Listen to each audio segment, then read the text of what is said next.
الفضل YouTube channel میں آپ کا استقبال ہے۔ اس چینل پر روزانہ قرآن پاک کی ایک آیت تلاوت سماعت ترجمہ اور مختصر تشریح پیش کی جا رہی ہے۔ ویڈیو اپلوڈ ہونے پر نوٹیفیکیشن پانے کے لیے اس چینل کو سبسکرائب کریں اور بیل آئیکن ضرور دبائیں۔ السلام علیکم ورحمۃ اللہ وبرکاتہ۔ میرے دینی و ایمانی بھائیوں اور بہنوں، سورہ انعام آیت نمبر 40 پیش خدمت ہے۔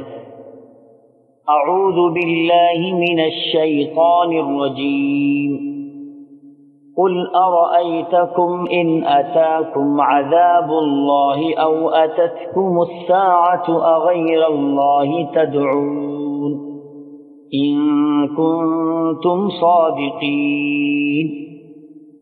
آپ کہیے کہ اپنا حال تو بتلاؤ کہ اگر تم پر اللہ کا کوئی عذاب آ پڑے یا تم پر قیامت ہی آ پہنچے تو کیا اللہ کے سوا کسی اور کو پکارو گے اگر تم سچے ہو؟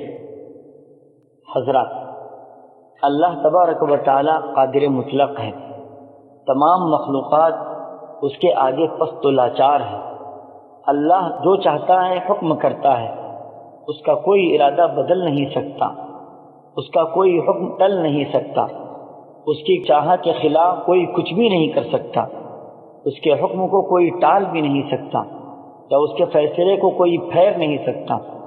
اس ساری دنیا کا تنہا مالک ہے، اس کی کسی بات میں کوئی شریک یا دخیل نہیں۔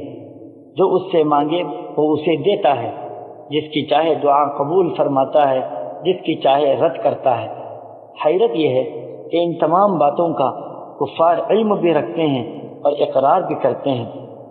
اس آیت میں ان کفار سے پوچھا جا رہا ہے کہ ان تمام صورتوں میں اگر آسمانی سزائیں یا آفتیں اچانک تم پر آ پڑیں تو اس موقع پر تمام شریکوں کو بھول جاتے ہو اور صرف اللہ وحدہ لا شریک کو پکارتے ہو۔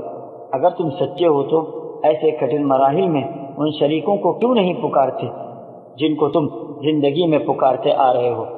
اس سے معلوم ہوا کہ کسی آفت میں تمہیں سوائے اللہ کے کوئی نہیں بچا سکتا۔